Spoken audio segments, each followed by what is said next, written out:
Professeur Didier Raoult, comment évolue l'épidémie de SARS-CoV-2 à Marseille? Écoutez, pour l'instant, tous les marqueurs sont à la baisse. Si on prend Marseille, même, parce que c'est complexe compte tenu du fait qu'il y a des gens qui viennent se faire soigner à Marseille alors qu'ils ne sont pas de Marseille, l'IHU attire un certain nombre de gens pour venir se faire soigner. Et donc on fait des études séparées sur les gens qui sont domiciliés ici.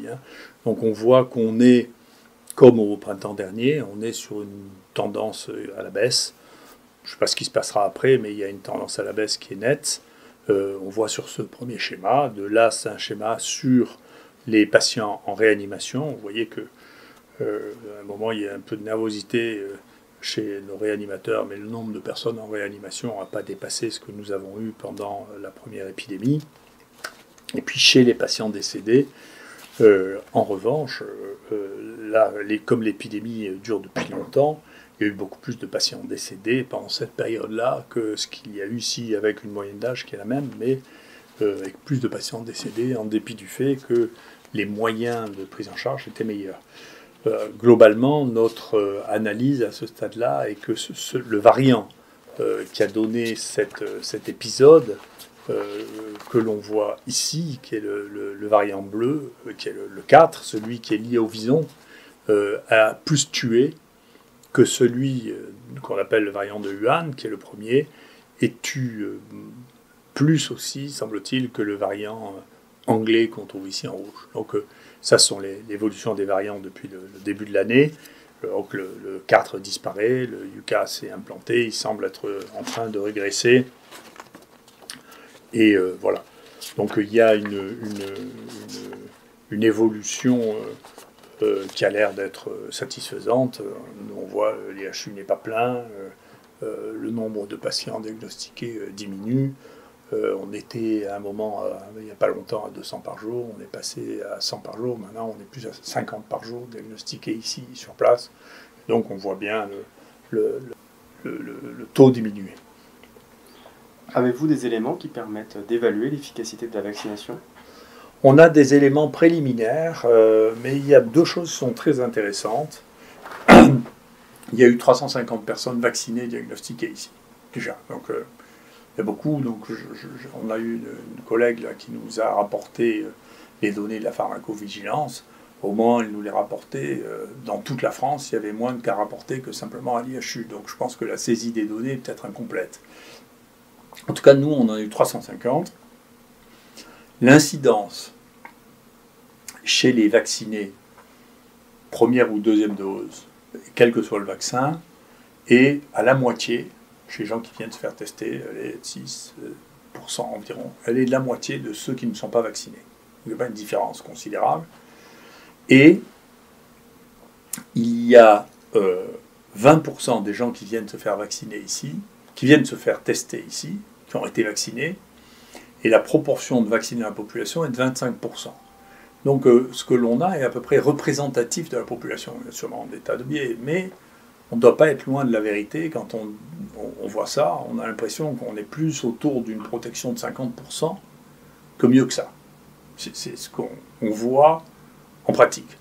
Ce qui n'est pas antagoniste de ce qu'il y en a dans la littérature, si on veut bien lire, non pas les communiqués de presse ou juste simplement résumer. Beaucoup de gens se mettent à faire de la science, mais la science c'est un métier, il faut aller regarder dans les matériels supplémentaires, il faut regarder les vrais chiffres. Alors dans beaucoup de publications, on enlève, ou bien alors on ne met pas, on met des cas qui ne sont pas documentés. Ça c'est quand on voulait montrer que la remdesivir marchait, on incluait des gens qui n'avaient pas de test PCR. Alors ça c'est montrer que la remdesivir marchait. Quand on veut montrer que le vaccin marche, on inclut que les gens qui ont à la fois, dans l'abstract, que à la fois une PCR et qui sont symptomatiques, sachant que la définition de symptomatique est une définition qui est partiellement subjective. C'est-à-dire que d'un médecin qui interroge un autre médecin qui interroge, ou une infirmière qui interroge, vous n'avez pas les mêmes résultats. Donc ce n'est pas un fait brut, oui ou non. Donc c'est intéressant. Donc si vous regardez tous les gens positifs, étiquetés symptomatiques ou pas symptomatiques, vous n'avez pas du tout les mêmes résultats que ceux que vous avez dans l'abstract. Alors ce que vous avez dans l'abstract, c'est pour AstraZeneca, c'est 70% de protection pour le virus anglais en Angleterre des formes symptomatiques et 30% de protection chez les gens qui sont asymptomatiques. Si vous comparez ça aux données que nous avons, nous aussi, ça veut dire qu'il y a 50% des gens qui ont... Il y a 50% de gens de protégés, entre guillemets, contre l'infection par le Covid-19 avec le AstraZeneca. Si vous regardez le Pfizer, les seules données qu'on a sont celles d'Israël, où il n'y avait que l'ancienne souche qu'on appelle Wuhan qui circulait, il n'y avait pas le variant anglais, d'accord ?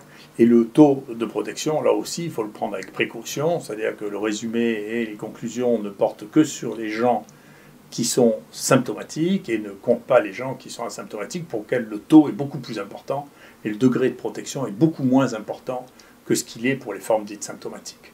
Donc il faut faire attention, il n'y a pas, quand on vous dit qu'il y a un taux de protection de 95%, ça n'est pas la vraie vie. C'est les essais, c'est analysé par je ne sais qui, mais ça n'est pas la vraie vie. Et donc j'ai l'occasion, je reviendrai dessus, de dire que le fait que ce soit publié dans le New England ou dans le Lancet, c'est papier, et donc je vous en mets la couverture pour que vous puissiez les regarder, mais il faut aller regarder vraiment les données dans le texte, pas les abstracts, parce que dans les abstracts, je n'avais jamais remarqué ça. C'est la première fois que je vois ça. Dans les abstracts, on ne dit pas la même chose que dans le texte. Ça ne représente pas l'intégralité de ce qui est trouvé. C'est comme ça. C'est des résultats qui sont arrangés. Donc voilà, ça c'est la cinétique des patients vaccinés que nous avons actuellement. Donc ça c'est tous les patients vaccinés infectés. Hein. On suit ça tous les jours. Et donc je vous ai dit, on en a à peu près 350 maintenant qui sont positifs. Et bien entendu, on ne sait pas très bien ce qui va advenir de cette protection compte tenu de ces variants qui circulent. Hein. Nous, en plus, on a maintenant ce variant 501 qu'on vient de publier. C'est le troisième variant qu'on publie. Il n'y a aucune équipe au monde à publier 3 variants. Donc on a décrit le Marseille 1, puis le Marseille 4, maintenant le Marseille 501. Et parmi les vaccinés, il y a moins d'hospitalisation, mais il n'y a pas moins de morts. On a 1% de morts, comme avec les autres. Et parmi les morts, on a un mort avec ce 501, qui représente un spike différent, lui aussi, qui est peut-être moins bien protégé. On est en train d'analyser ça que les autres. On sait que l'anglais, et surtout le sud-africain et le brésilien, sont moins bien protégés par ce vaccin, par les vaccins qui circulent maintenant, qui sont basés sur la souche Wuhan, voilà, et qui sont seulement sur la spike et non pas sur l'ensemble du virus. Voilà donc l'état de la situation.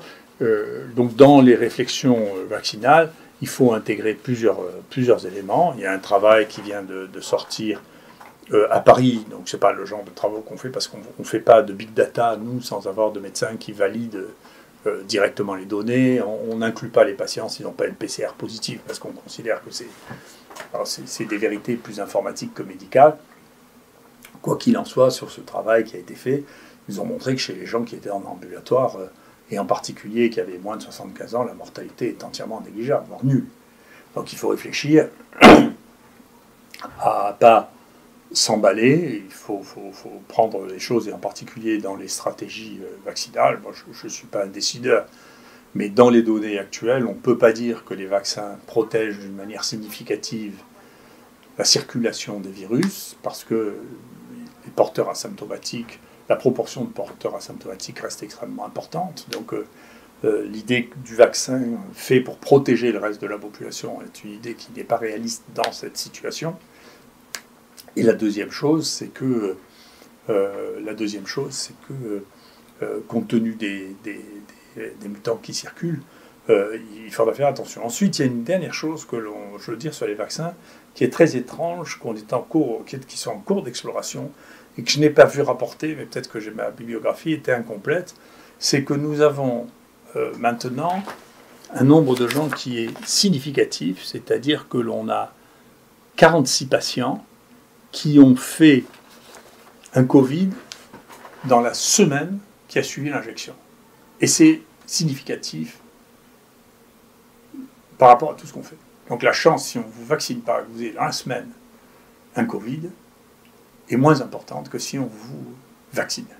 Et ça, c'est une chose qui n'avait pas été décrite. Alors c'est très frappant, parce que vous voyez des gens qui ont été vaccinés et qui 3 jours après ont un Covid, ou 2 jours après ont un Covid, ou 5 jours après ont un Covid, et je ne sais pas ce que ça veut dire.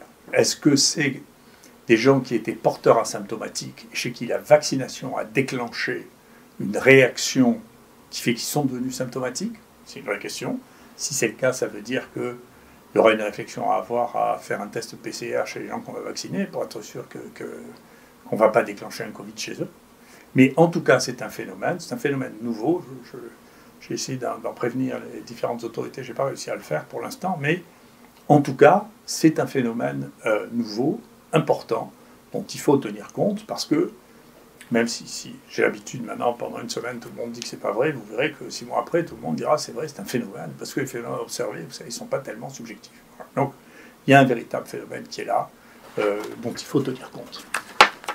Avez-vous des éléments qui permettent d'expliquer que les abstracts dont vous parliez soient différents du texte, qui expliquent que ces approches étonnantes de la science? Écoutez, je sais que ça m'amuse beaucoup d'entendre parler de complotisme, d'être dans la négation du fait que la circulation d'argent à ce niveau-là risque d'être associée à de la corruption. Donc il y a des gens manifestement qui ne voyaient pas ça, donc qui n'ont probablement pas de notion de l'histoire, de tout ce qui s'est passé dans le temps, parce que c'est vieux comme le monde, la corruption. Mais j'aurais fait un petit travail pour qu'ils arrêtent de dire des bêtises, pour dire que les partenaires que nous avons ont tous déjà été condamnés pour corruption. D'accord? Donc peut-être que ce coup-là, ils ne le font plus. C'est possible, mais vous voyez, Gilead, là, condamné à 97 millions de dollars. Vous voyez, ici, alors Gilead, c'était le remdesivir. Hein. Après, Pfizer a été poursuivi, payé par 60 millions de dollars, pour des décennies de briberie. Briberie, c'est la corruption. D'accord? AstraZeneca a payé aux États-Unis, c'est les États-Unis qui les poursuivent, 5,52 millions pour de la corruption à l'étranger. D'accord? GSK, alors c'est lui qui a le plus, il a été condamné pour corruption en Chine. Vous voyez? Et donc, il faut quand même pas penser que j'invente qu'il existe de la corruption liée à l'industrie pharmaceutique. L'industrie pharmaceutique est le secteur le plus rentable de tous. Les publications scientifiques sont le secteur le plus rentable de tout. 35% de bénéfices par an pour des grands groupes de journaux. D'accord ? Et une partie extrêmement significative des recettes des journaux scientifiques de cette taille-là vient directement des contacts avec l'industrie pharmaceutique. Il y a un exemple, par exemple, il y a une année où Merck a acheté pour 500 000 dollars de bons à tirer, c'est-à-dire d'articles théoriquement faits pour être distribués. En pratique, ils ont versé 500 000 dollars au journal qui l'a publié, ce qui a constitué une partie importante de ses recettes. Ça s'appelle de la corruption déguisée, simplement, parce que je ne pense pas qu'ils aient eu la capacité à distribuer autant de bons à tirer. Donc, c'est un monde normal. Il y a des gens qui cherchent à gagner de l'argent à tout prix. C'est le rôle de l'État. C'est pas la faute des gens d'essayer de gagner de l'argent. La corruption est un phénomène qui est aussi important que à chaque fois que vous avez beaucoup d'argent et que l'autre en a beaucoup moins, vous avez un phénomène de mécanique des fluides, de transfert de celui qui a beaucoup d'argent vers celui qui en a peu s'il est d'accord pour lui rendre service. Mais on ne donne pas d'argent à quelqu'un si on n'en attend pas un service. C'est pas vrai. On n'invite pas quelqu'un à un congrès, on n'invite pas quelqu'un à un déjeuner. C'est connu depuis bien longtemps. C'est Milton Friedman qui dit ça. Il n'y a pas de repas gratuit. Donc, ils le font en attendant quelque chose. Moi, quand j'étais interne, c'est incroyable, hein, chasseur de tête, quand j'étais interne, j'avais été invité avec ma femme en business class, aller à Boston, dans un hôtel extraordinaire, où on avait fait venir les meilleurs scientifiques. Il y était là une trentaine de leaders d'opinion, futurs leaders d'opinion, qui étaient pris au berceau pour pouvoir avoir des rapports, et à la fin, le type qui nous avait invités me tutoyait ma femme, et créer des liens qui sont anormaux dans des rapports professionnels, qui sont anormaux. Parce que ensuite, vous aviez des difficultés, quand quelqu'un est devenu un copain, à dire non, son truc, écoutez, on ne prend pas son truc. Moi, j'ai eu une affaire ici d'un médicament qui n'avait pas d'utilité, qui était devenu brutalement prescrit, parce que un collègue avait épousé la fille qui vendait ce médicament. Donc, ceci existe, ça fait partie de la nature humaine, c'est pas horrible, c'est la loi qui doit le régler. Et donc il faudra bien aller au bout de la loi qui avait été mise en place avec Dominique Marinaki et Xavier Bertrand sur les conflits d'intérêts. Je suis très content, ça avance. J'ai eu un collègue qui m'a dit dans son CNU, je ne dirais pas lequel, ils obligent les candidats à déclarer leurs conflits d'intérêts et ils ne nomment pas les gens qui ont des conflits d'intérêts depuis moins de 5 ans. Oui. Donc ça veut dire que cette notion-là, petit à petit, se met en place, c'est-à-dire qu'il faut faire attention à la corruption. La corruption des grands journaux est un énorme problème qui ne me concerne pas que moi. Celui qui écrit le plus de ça, c'est un immense scientifique danois. Les Danois sont très très bons pour le contrôle de la corruption, qui a un H-factor à 100. Maintenant, peut-être certains d'entre vous commencent à être familiers avec ça. C'est énorme, très très haut H-factor. Et donc, les gens qui réfléchissent à ça en sont à dire, écoutez, il faut maintenant avoir des journaux à part, ou pas de journaux du tout pour les essais thérapeutiques, et de manière à ce qu'on ait des commentaires, mais que les mêmes journaux ne servent pas à rapporter de la science qui est indépendante et de la science qui s'apparente à du marketing. Voilà. Parce que de tripoter les données, les analyses méthodologiques et mathématiques pour rendre quelque chose efficace, vous savez, c'est très banal. Et comme il n'y a que ceux qui ont l'ensemble des données et qui les connaissent, si vous voulez, ça a été démontré. Très très beau papier, là aussi, à l'époque où le groupe, la Cochrane Library était aussi une entreprise extrêmement rigide, ce qu'elle a cessé d'être, parce qu'elle est devenue une cible, elle aussi. Dès que quelque chose a une audience suffisante, ça devient la cible, bien entendu, du marketing. D'accord, vous voyez bien, moi j'ai pas de cookies sur mon site, vous voyez bien que dès que vous avez une certaine, même le gouvernement, je suis choqué que le gouvernement ait des cookies, enfin c'est devenu tout commercialisé à ce point, c'est quelque chose qui est déraisonnable. Il faut qu'il y ait une place pour les choses non commerciales et une place pour les choses commerciales, ce qui n'empêche pas que l'on puisse avoir des rapports, créer des start-up, avoir des rapports avec l'industrie, mais ça ne doit pas déborder sur les activités publiques. C'est deux mondes qui doivent rester, et de recréer de l'étanchéité entre les activités publiques et les liens d'intérêt avec l'industrie est une chose essentielle, et comme théoriquement la loi impose à chaque fois qu'on intervient de déclarer ces conflits d'intérêts, eh bien, y compris tous ces personnages qui passent sur les plateaux télévisés devraient à chaque fois dire, écoutez, j'ai un lien d'intérêt avec tel laboratoire et tel laboratoire, ce qui éviterait d'avoir un mélange des genres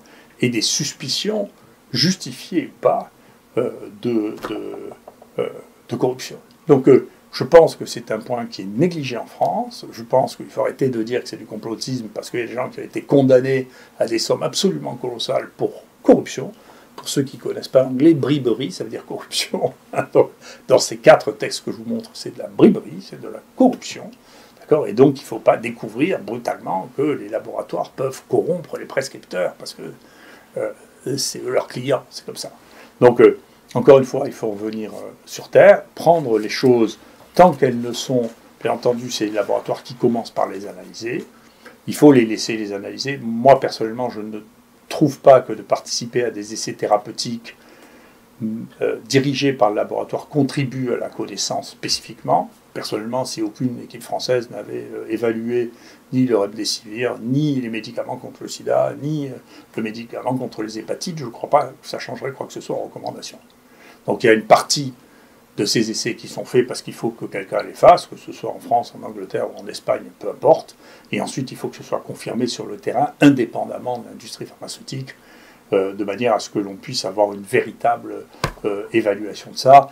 Et ça n'est pas faire de la recherche que d'inclure des malades dans un programme qui a été réalisé par l'industrie pharmaceutique, dont l'analyse est faite par l'industrie pharmaceutique, dont la méthodologie a été mise en place par l'industrie pharmaceutique et dont même le papier a été rédigé par l'industrie pharmaceutique et ensuite proposé et fait accepter dans les plus grands journaux du monde. Tout ça, les gens sont contents parce qu'ils sont parmi les auteurs des plus grands journaux du monde, le New England, le Lancet, mais leur participation cérébrale, intellectuelle à la genèse de ces papiers, qui est le principe même de la science, est négligeable, et leurs sur leur capacité et sur leur contribution à la connaissance. Donc il faut revenir à la science, c'est pour contribuer à la connaissance, c'est pas pour fournir des malades, y compris fournir des malades comme ça, créer un doute sur le lien du contrat théorique que l'on a avec le malade, qui est de s'occuper de lui et de lui seulement, ce qui est une chose, qui est un vrai problème intellectuel et philosophique, qui n'est pas assez soulevé. Et deuxièmement, il faut, le comité d'éthique, plutôt que de se pencher sur la méthodologie, devrait se poser des questions sur la morale des essais thérapeutiques. Et ce que je regrette, c'est que certaines décisions du comité de protection des personnes, du comité d'éthique, ne me paraissent pas avoir été analysées d'abord sur le plan de la morale, avant d'avoir été analysées sur le plan de la méthodologie qui est fille du temps, comme disait Brecht, et donc ça changera, ça, les méthodologies. Mais le fait qu'on fasse ça pour faire du bien aux gens, ou qu'on fasse ça pour voir que c'est pas plus mauvais, bien que ce soit plus cher que le traitement précédent, ce qui sont les essais de non-infériorité, ça pose un problème moral. Merci beaucoup.